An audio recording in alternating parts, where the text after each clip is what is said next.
investing, mate. I will say this about investing. Everything you do learn is cumulative. What I learned at 20 is useful. Welcome to another episode of Equity Mates, a podcast that follows our journey of investing. Whether you're an absolute beginner or approaching Warren Buffett status, our aim is to help break down your barriers from beginning to dividend. My name is Bryce, and as always, I'm joined by my equity buddy, Ren. How are you going? I'm very good, Bryce. I'm very excited for this interview. We've spoken to a number of CEOs over the journey now, but many of them from, big companies that have been around for hundreds of years, the Telstras of the world. But the CEO that we have in the studio today started a company while we were at uni. Yes. It really puts it in perspective. What have we been doing with our last 10 years? And it's now a ASX listed company. So yeah. Pretty cool story. Excited to get into it. Absolutely. It's our pleasure to welcome Tim Fung to the studio. Tim, welcome. Thanks for having me. So Tim is the co-founder and CEO of Airtasker. Since its founding in 2012, Airtasker has grown to more than 4 million users and over $1 billion in work. Airtasker, as Ren said, is trading under the ticker ART, and it listed on the ASX in 2021. I remember it very clearly, and we're excited to unpack the story and your journey, Tim. So welcome. We're really keen. Sweet. Let's crack in, Ren. Let's do it. So Tim, whenever we have a CEO in, we like to start by having them describe their company in their own words. So what is Airtasker? Sure. Airtasker is an online marketplace that connects people who need work done with people who want to work. Pretty simple business model. We're addressing the local services space and bringing e-commerce to local services. And I think, when you kind of think about how people buy physical products, it's kind of crazy because buying physical products is super slick and sweet and fast. But when you think about how people buy local services, it's generally like, oh no, should I just do this myself? Should I ask a friend? It's really stuck in the ice age. So I think Airtasker is bringing that simple e-commerce, but at the heart of what Airtasker does is creating jobs for people. So creating working opportunities and creating that flexible labor market, which we think is going to be a big part of the future. Well, I've used Airtasker, but more for the traditional jobs, get the couch cleaned, I need to move my house, can you come and pick up my mattress, those sorts of things. But when researching this interview, there are a couple of niche jobs that appeared on the platform: spider catching, installing trampolines, Lego instructors. What are some of your favourite niche or outer left field jobs that have popped up over the years? Oh, look, we're getting thousands of jobs a day now. So, of course, at Airtasker, we've got an internal Slack where everyone's holy crap, does anyone see this thing that's going down at the moment? So we've got tons and tons of different stuff. I actually really like some of the stories which sound like they'd be really nichey, but actually when you deep dive into them, they're not that nichey. One of them that we found is trampoline assembly. I think if you're a parent leading up into Christmas, you're probably aware of this, but literally you can see the Google trend and the Airtasker trend just growing wow. as we head into Christmas. And we've got this one guy who's the trampoline whisperer, who basically does 10 Gs a week in trampoline assemblies leading up to Christmas. So wow. It's a huge, I know it sounds so nichey, and I think this is one of the things that Airtasker does, give the opportunity for some of these nichey things to not become so nichey. Kind of like how YouTube has done with videos or, podcasting, lower the friction, give the chance for something to happen. And sometimes you find out that some of the stuff is way bigger than you might have, initially thought. You could front run that for that on the app and kind of say, hey, everyone who's on the app, we know leading into Christmas trampoline installation is big. If that's you, get ready, trampoline installation is coming, and I might be I could give that a crack. Yeah. Totally. I mean, I think that it's kind of like any other market. It's really useful to share data with the people in the marketplace, because that helps them make decisions and match, themselves with the best jobs available. So for example, during all the lockdowns, of course, the demand for labor dropped. People are at home and they can't do so much work. When it started to really heat back up again, which it did in Q2 of this financial year, we had to get back out there and kind of tell people holy crap, jobs are increasing at 15% a week. We need people to come back into the market. So it's kind of similar to a stock market. You got to show and share the data with people so that they know how to participate. Yeah. So as we've said, Airtasker is now listed, and from memory, you guys had like a crazy first 2 days. You shot up massively. I guess first part of the question is, how was that experience? But then the second part is, obviously we've had 6 months to a year where the market hasn't loved tech and unprofitable tech, and Airtasker has fallen as a result of that. So I guess, how's it been being a public CEO, going from those elation of those first couple of days and then the tech sell-off that followed? Yeah, I think that the first couple of days, the stock went up to, I think, like $1.80 or something from 65 cents. So it was pretty crazy. But I think we all kind of thought that was a bit, it was a bit crazy. And so it's always nice to feel loved. But we were actually looking at that more with probably concern than with like elation, because we want to make sure that we've got a sustainable stock price that lets everybody like share in the value of Airtasker, but not to become like a meme stock or something like that. Yeah. It was kind of, it was a combination. Of course, it's always good to feel loved and to see, a whole bunch of charts going up and to the right and all that, but probably a little bit more concern there. Do you get annoyed by the investment bankers? Are you like, we left a heap of money on the table? Well, not really, because it was like, it depends on which kinds of people you're trying to get to invest in the company. And, I think it's probably fair to say that we had a fair bit of like retail investors, the cap table became like mainly retail investors after that. And that kind of means that the share price can go up and down much more kind of like with high volatility. And so, we really want to have, of course, like a whole bunch of awesome independent investors, but we do want to like build out that base of institutional investors who, spend the time to analyze the business and really put a sustainable valuation on the company. So let's have a chat about growth and the global expansion. And over the last couple of years, your revenues almost doubled, going from 14 mil in 2019 to 27 mil in 2021. What have been the big drivers of this?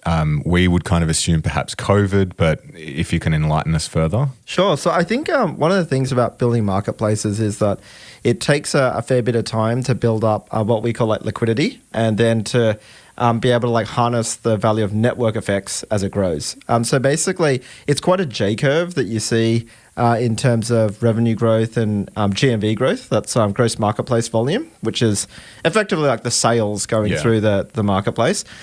So it is very much like the first few years are really, really, you're investing hard to build out that initial network effect. But once you have it, that's really the thing that creates a huge amount of customer value. As the network effects grow, more people are in the marketplace, you get access to more skills, you get access to more services as a result. Taskers get access to more job opportunities, and everything just happens faster. So I remember like when I first was using Airtasker, 10 years ago, I'd post a job and it'd be amazing if someone like responded to your job in an hour or two. And that was still like way better than, what typically happens if you use, the yellow pages or something like that. But now if you use Airtasker, in many cases, you'll get an answer in like 90 seconds. And so I think that's a huge part of what's driving the customer experience, and that's a big part of what's driving the scale. Yeah, nice. Yeah, we've never tried to scale a marketplace business, so I'm only not speaking from experience here, but it does feel like one of the hardest businesses to try and scale, because you got to keep that balance right, and if it gets out of whack, it can go wrong very quickly. And you sort of started Airtasker in that period of like the golden age of marketplace businesses. Airbnb was 2008, Uber was 2009, I think Instacart was same year as you in 2012. And we see marketplaces try and start today and they struggle to cut through. So was it just right place, right time for you guys, or was there anything that you did I think we do think a lot about marketplaces at Airtasker, and one of the things that I spend most of my time doing is working on our marketplace principles and the architecture of the marketplace. And there are a few things that make Airtasker unique compared to, I think, a lot of the companies that sort of, you mentioned back in 2008 to 2012, there were a lot of folks that sort of started, and only a fraction of them actually built a sustainable business. And we kind of went about it in a slightly different way. I think a lot of those marketplaces were sort of undecided as to whether they were like truly marketplaces, i.e. individuals connecting and being empowered to like make decisions between each other, or whether they were more like, service companies that happen to have like an outsourced base of supply. And I think if you're not sort of like super clear about that, it gets really hard. And at Airtasker, we've built our philosophy and our principles over the years, and like we are really big on we empower people to connect with each other, to trust each other and make decisions, and we provide the framework of transparency and accountability, but we don't make those decisions. You make those decisions with other people in your community. And I think it turns out that model scales pretty well. Like it's a sustainable business model as well as like a good service. But yeah, I think it's when you get kind of confused about that. Yeah. Like, are you a marketplace or are you a business? Because every business is two-sided in one way, right? Like, if you're Nike shoes, you're a marketplace, in the sense you got to buy leather and rubber to make shoes, and you also sell, something to customers. You could argue, we're a marketplace. We're like connecting rubber sellers with shoe wearers, but like there's sort of a line where at some point you're not a marketplace anymore, and you're kind of like a traditional company.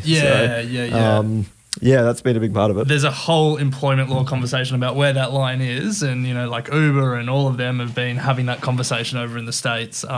But yeah, I think we can safely say that Airtasker is... Oh, for sure. I mean, like when, we don't even see a lot of the tasks that happen on our platform, but I think one of the things that we did kind of think about in a bit of a contrarian way, you hear a lot of people kind of start with the negative. They're like, oh, if you let people do things, couldn't someone come over to your house and just like slap you in the face and walk away? And it's kind of like, I think that is possible. That is always possible. You could get into an Uber and the driver just slaps you in the face and drives you somewhere else. That is in theory possible. But one of our like beliefs is that like people, are much better than you intuitively assume. And so if you empower people, put them together, make sure it's transparent, and make sure there's like a loop of accountability so that like, you have to be held accountable for your actions, that stuff turns out pretty good. And you don't actually have to control people and like tell them what to do. And that was one of the core tenets of what we've built at Airtasker. Yeah. So Tim, there's the freelancer marketplace, incredibly crowded, as we've kind of just started alluding to, freelancer, Fiverr, Upwork, TaskRabbit, you name it. How do you think about competing in this space, and how would you define what your long-term competitive advantages are? Yeah, so, you mentioned some of these names like Fiverr and Freelancer, and of course, you've got TaskRabbit and maybe High Pages and people like that in different spaces as well. Airtasker is actually like quite unique compared to all of those models. So if you look at like Fiverr and Freelancer and stuff, similar sort of like software platform, but different customer proposition. And different base of supply. So mainly like Freelancer and Fiverr, etc. Their proposition is get it done cheaper by someone who's in a in a different locale that has lower labor costs. And so by definition, like the supply base tends to be overseas, and the proposition is mainly about like price. So that's like quite different to Airtasker, which is playing in local services. And it's not about price; it's mainly about convenience and access to skills you can't do yourself. And then you've got things like TaskRabbit in the US and the UK. And that's quite different again because they a bit more like an agency model. Like they vet and interview all of the rabbits on their platform. And so I think that's good in one way, that you can kind of have some predictability over this person's been to university or they've got a certain degree or something like that. But of course it reduces the range of skills. So if you're like, hey, I really need someone to translate a document from like Hebrew to Japanese, you're unlikely to find that person, in a smaller base of people like with TaskRabbit. Whereas on Airtasker, it's like it's an open community marketplace, so you will find that person. And then you got things like High Pages and OneFlare, which is we recently acquired, which run a different model to that, which is more facing businesses as opposed to individuals like on Airtasker. So I think there's definitely some different categories there. In terms of competitive advantage, I think one of the biggest competitive advantages of Airtasker is the community that we've built. So as you build network effects, it becomes harder to replicate those network effects elsewhere, which obviously keeps people sticky to our platform, and that's part of what they love and what we love. And I think also specifically on Airtasker, we have this thing called the reputation passport, which is that as you do more jobs on Airtasker, you get more ratings, you get more reviews. You're uploading like verified, trade licenses and stuff to our platform. That means that you're building your brand on Airtasker. That really creates a better customer experience, which is a bit of a competitive moat. So you mentioned High Pages there, and we've spoken to the CEO, Robbie, just a few months ago now, and it feels like very similar to what he's trying to do. What you're trying to do is you're obviously competing with each other in some instances, but it's mainly competing with like that offline, the fridge magnet with the local tradie, or like writing down the tradie's number that's on their car as they're driving past. Like that feels to be like where the majority of the total addressable market still is. Yeah, I think it's really interesting as well in terms of competitors, which is like, I know Robbie and the High Pages guys well, and I think they're doing a good job. It's almost like kind of going to a newfound land, and we've got this tiny little farm on one side of the newfound land, and High Pages and others have this tiny farm on the other side of the newfound land. And it's like we don't really have to concern ourselves with each other because there's honestly just so much opportunity in this space. It's a $52 billion opportunity in Australia. It's a $500 billion opportunity in the US, UK, and Australia combined. So I don't think looking at our competitors is anywhere near as important as just build a good product, get customers to like what you're doing, and basically try to bring more individuals into the Airtasker movement. Well, on that point, you mentioned the US and the UK, and you haven't just stayed in Australia, you've expanded overseas. Correct me if I'm wrong, but New Zealand, Singapore, UK, US, are they the four? And Ireland. And Ireland. Oh, nice. Okay, nice. You need to advertise your Yeah, Ireland they business. totally. It's quite interesting because it's kind of like connected in the UK, but they have the lovely idea of having a different currency. So like it is quite, from a technical perspective, it's actually quite a new endeavor. And I'm sure the Irish wouldn't appreciate us lumping them in. So let's not. Let's not go there. So talk to us about the journey of expanding overseas. I'm sure there's heaps of challenges scaling the team, but also trying to replicate building a two-sided marketplace because you really have to start from scratch when you go to these new markets. Totally. So talk to us how that's been. Yeah, so the first thing is really interesting is that for good or for bad, there's no one doing Airtasker in any of those countries that you mentioned. Okay. Like for us, we're kind of like, this is kind of like, somewhat obvious business model, I guess. It's like this should exist. Like most people now are like, yeah, why not? Why wouldn't you have a marketplace where you just connect with people in your community and get stuff done? But in all of those countries, it's pretty blue ocean. What about TaskRabbit? Yeah, so as I mentioned, I think TaskRabbit is like really much more like this agency model. Yeah, so if there's like a specific thing that you want, like if you're, I don't know, need someone to help with like moving a home or like a fortnightly apartment clean, for sure, I think we're competing with TaskRabbit on that. But if you need anything that doesn't fit into one of those like specific categories, if you need trampolines being built, TaskRabbit don't have a category totally. for that. And actually, I do have a theory on that, which is like, it's really hard to know what the size of stuff that doesn't exist inside a category, like how big that is. Yeah.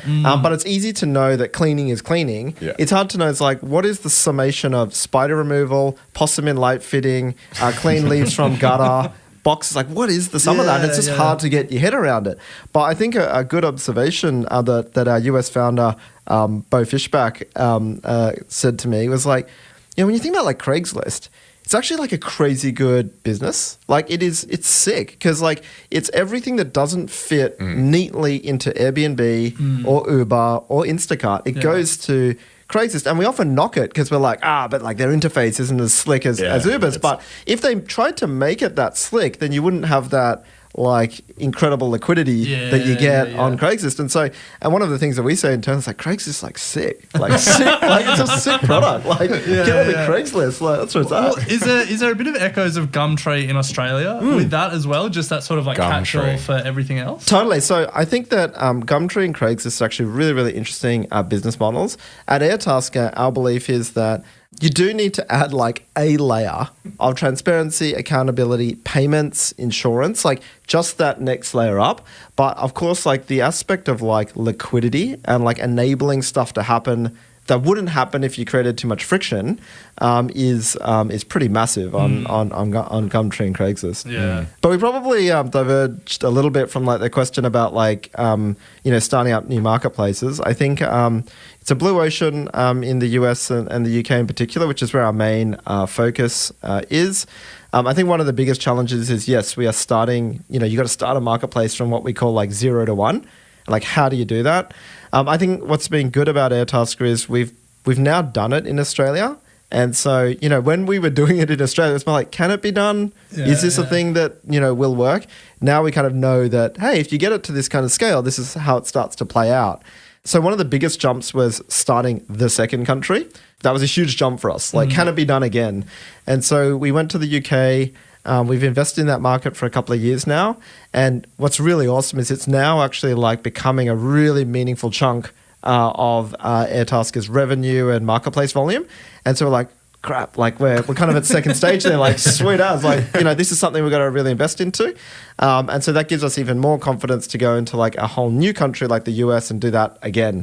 But it's definitely, it's a pretty crazy journey to go back to the start again. Yeah. Well, speaking of the US, it's particularly interesting to us given that you have a sort of focus on four key cities being Atlanta, Kansas City, Dallas, and Miami. So why target these four cities? The genesis of actually launching into the US was we acquired a company called Zali. It's got a crazy backstory where, the CEO of eBay was on their board.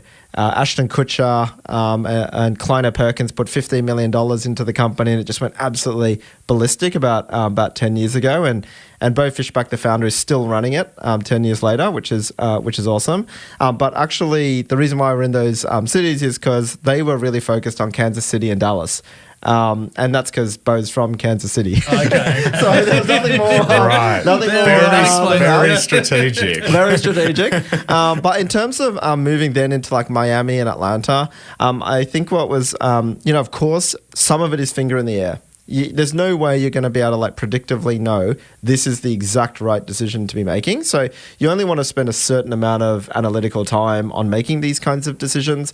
But for us, we saw there's really high adoption of other services in those two cities, and also that they're not those top two tier cities. They're not New York and San Francisco and Los Angeles. Yeah. And one of the advantages of Airtasker's model is that we don't have to go and set up a whole bunch of like fixed infrastructure like Instacart and Uber and, some of these companies which need, physical stuff on the ground.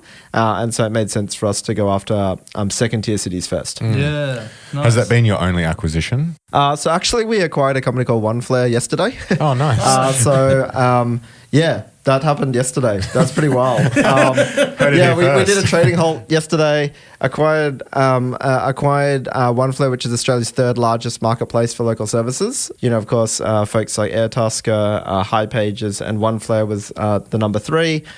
So we've brought OneFlare into the Airtasker family. Billy Tucker, the CEO of OneFlare, has joined Airtasker, and it's a significant increase in our volume in Australia. It adds about 30% in addition of the customers to our platform, and we timed it right in terms of getting the acquisition right because OneFlare is an incredibly high quality company. They had a lot of investment from Fairfax and Domain and some other like just rock solid venture capitalists. But I think that they just didn't achieve the scale in the time that it took. And with equity markets tightening up, we had the opportunity to bring them into Airtasker. And frankly, I'm like just super stoked to be working with Billy and the CEO of OneFlare to go to the next level. So they're more like plumbers, electricians, more qualified tradies? Is that? Yeah. So, I mean, the strategic rationale was threefold. I think first was strength and network effects. So you have bigger marketplace. It means that customers get access to a wider range of skills. It means all of the service pros, the service providers on the platform, they get access to more customers, and you match stuff better. So more people means you find the right person for you more even faster. The second thing was to unlock the trades and home improvement and professional services category for Airtasker. So we slowly started to see that happen organically. Like people go into Airtasker now and there are tax consultants and lawyers and all this kind of stuff on Airtasker already. But we did see in OneFlare like this massive opportunity because they had built this suite of features which was built for businesses. Like they had built their whole marketplace and platform around verified businesses. And so bring all of those features across to Airtasker. And I think when we combine that marketplace, that's going to be a massive opportunity to address these higher value segments. And then the third rationale for it was like one platform. When you have a marketplace, one of the biggest cost aspects is you have to, like the minimum barrier to entry is you have to spend a lot of money building a software platform, payment systems, the post-to-task flow, offer management systems. And of course, that's duplicated across Airtasker and OneFlare. So we bring that together and we can really focus those people that are working on the two platforms on just one awesome platform. Now, Tim, we're going to take a quick break and then we want to ask the question that we imagine probably keeps you up at night more than anything else, which is people getting on the platform, finding a customer or finding a service provider and then leaving the platform. We'll let you think about that for a minute while we take a quick break. So, Tim, before the break, I feel like we've covered a lot of ground in this interview, from we started Airtasker, listing, some of your expansion overseas, the competitive set. But the one big question that we always have when we think about these marketplace businesses is you can find a service provider on the platform, but how do you keep that relationship on platform rather than them just exchanging phone numbers and doing it off platform? So I imagine you've got teams of people thinking about this question and trying to improve that. So can you talk us through how you face into that challenge? One of the things about Airtasker up until, probably about 12 weeks ago is that we were entirely focused on that first transaction. We spent the first 10 years really cultivating that and focusing on that, and that was what was important to us. And it turns out that we could build a really sustainable, strong company just off the back of that. And so when people ask me what's the leakage? That's what a lot of people refer to it. What's the leakage on the second transaction? We were kind of like, I think it's 100%. There's actually you can't actually, it's a little bit like a Tinder or something. What's the repeat rate between the two, the same two people, having a hookup on Friday night? It's like, it's 100%. They don't come back through Tinder to organize the second date. That was our attitude for the first 10 years. And I think that focus was actually important because there's a lot of value in connecting two people together. But of course, we see that there's a massive opportunity as well. It's a different kind of value opportunity for our customers for the second transaction. So in the first transaction, you're mainly paying for connection. You're like, hey, I want to meet this person. And you need to get access to a skill that you don't have or somebody to do something at the right time. And you're also paying for a little bit of handling value, which is payments, insurance, convenience, administration. Of course, on the second transaction, it's a little bit more weighted towards the handling value. Mm-hmm. It's less about the connection. Of course, you do need to be able to connect with them, but it's more about that handling value. And so it's a different kind of value proposition. So we are working on a product to address that. It's called Airtasker Contacts. And it's basically how most people are hey, I got a tree guy.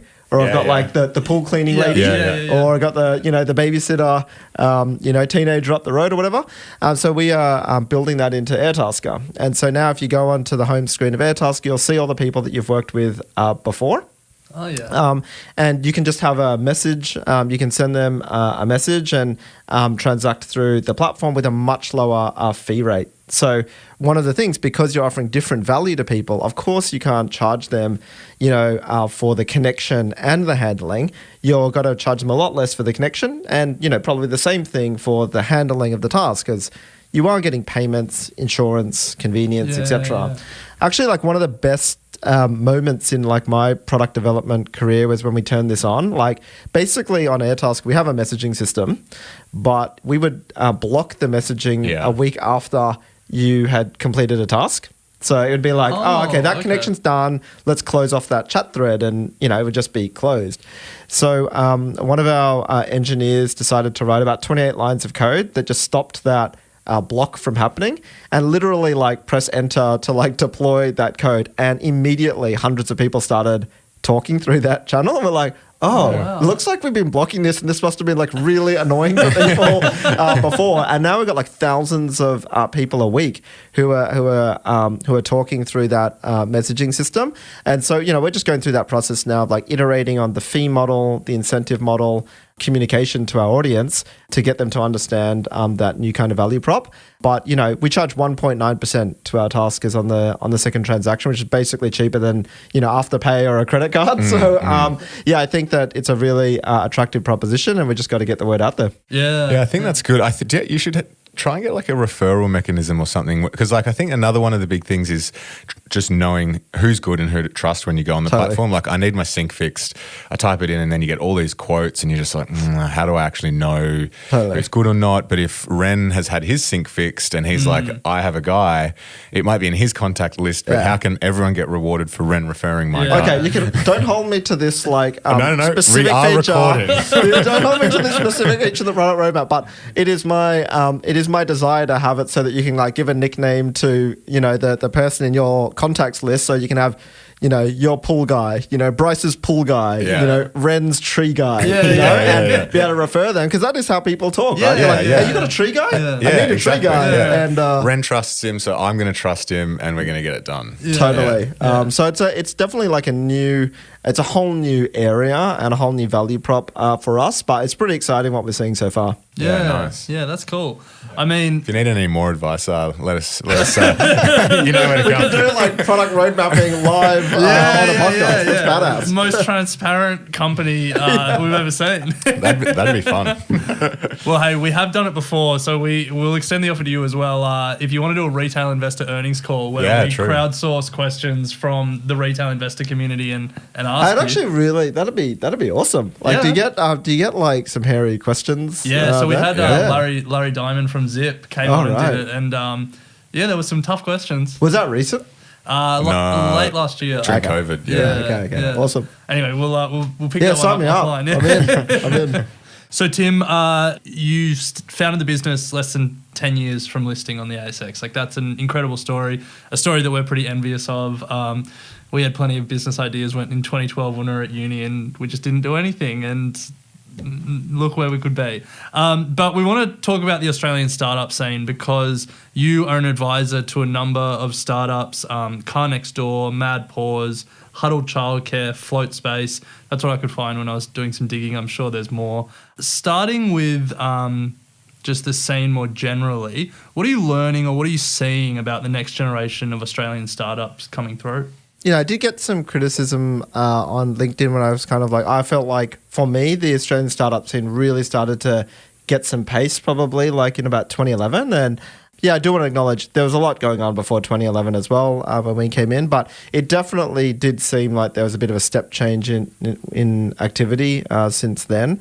There weren't really any Australian VCs, or there was like maybe one or two firms. There weren't co-working spaces, and you were basically a bit weird if you were doing a startup because, you know, you'd probably paying yourself, you know, like not much money, and you're living in your parents' basement or something. If you wanted to do that, and I think one of the really cool things now is that has changed a lot. Like, the support infrastructure has totally changed. It's like tons of co-working spaces that run events to like bring people together.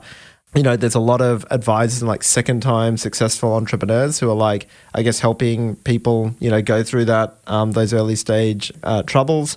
And then I think funding is really important. You know, like having the VCs and now the, you know, super funds backing into the VCs and having a healthy angel investor community is like really, really important, I think.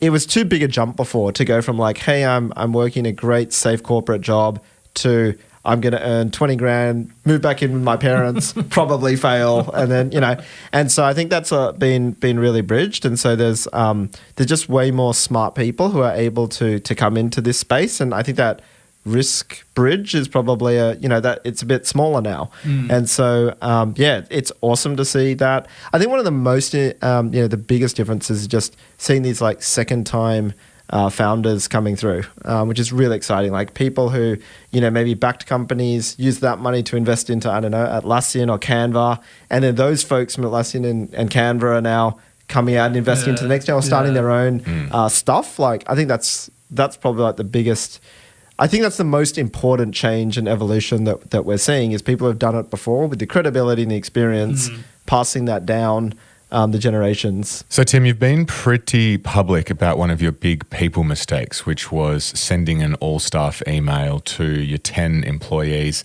enforcing a 9 a.m. to 6 p.m. working hours. What are some of the other watch-outs or pieces of advice that you'd have for those budding entrepreneurs or startup CEOs out there?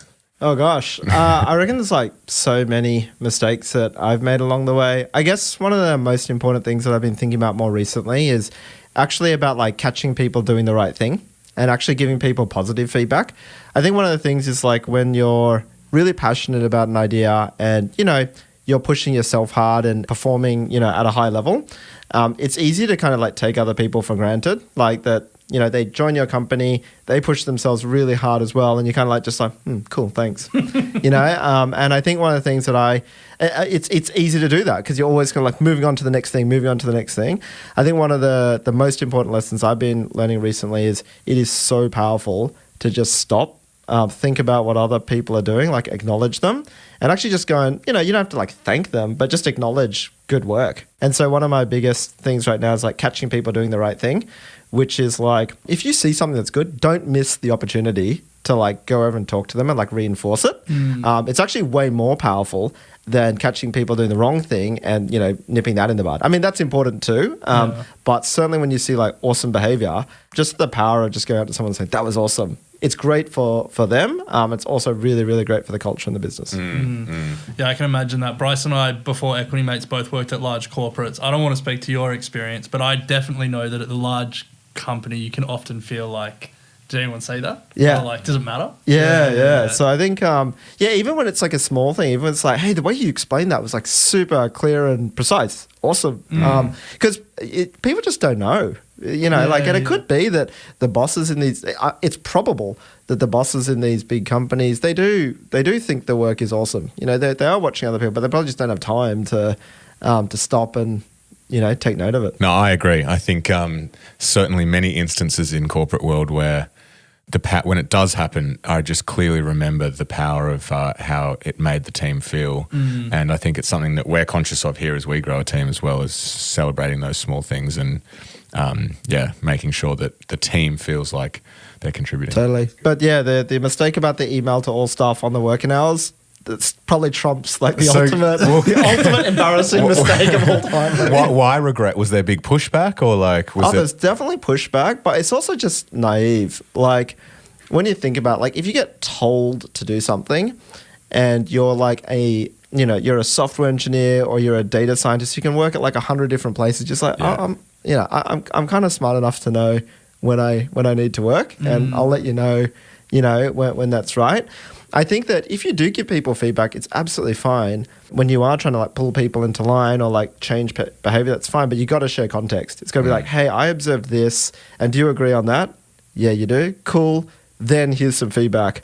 But you know, to just come out of nowhere and be like 9 to 6, beat your ass. They'd be like, but I don't understand why. Like, why is this important? It's like, why not 6:03? Like 6:03, okay, you know. So it was it's just a bit naive, and I think we just missed the point, really. Well, it obviously didn't hurt you in the long term because you know you've managed to grow the team beyond 10 and scale a pretty amazing business, and we're really excited to see what's next. We do like to turn, I guess, to the future to finish the interview, and so if you think short term, next 12 months or so, what does it hold for Airtasker? What's in the product pipeline? Obviously, there'll be things you can't tell us, but what can you tell us? We have really two buckets of strategic priorities at the moment. So starting with our home market, Australia, really going to be focused on opening up new categories and segments. That's one flare, integration of 70 new team members into Airtasker and really addressing this like trades, home improvement, professional services space. And then contacts, which we spoke about before, which is like really unlocking the second transaction. So that's what we're focused on in Australia, where we've got network effects, we've got scale, and we're really looking at those big S-curve opportunities to add on top of that. The second area for us, a second strategic focus for us, is creating new marketplaces. And really what we're trying to do there is do exactly what we did in Australia and get them up to that level of scale, but to repeat that in the US and the UK. US, like super early stage. And so that's actually a lot of fun, the kinds of marketing tactics we do there. But the UK is actually becoming like meaningful part of Airtasker. So, that one's really growing up. And, we've got to focus and be a bit more disciplined in that market. But, in the United States, we're still doing some pretty crazy stuff.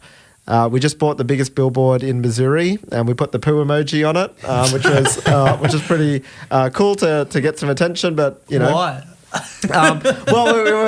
We wanted to, it's got 700,000 people driving past it every day on the Kansas City freeway. Oh, you don't need to convince me about the billboard. I mean, why the poo emoji? So we wanted to talk about it's actually quite strategic in some sense, because what we figured out in the US is it's really highly competitive if you're trying to tell people hey, use Airtasker for a plumber or for an electrician, because there's lots of places you can find a plumber and electrician, but Airtasker is the only place that can clean up your dog's poo in the yard. It's the only place that you can get someone to clean your effing garage, so we've got the effing emoji on there as well. And it's the only place where you can find someone to organize you an epic birthday party. So it was really about our competitive advantage is the long tail of services. And what better way to express that than with the poo emoji?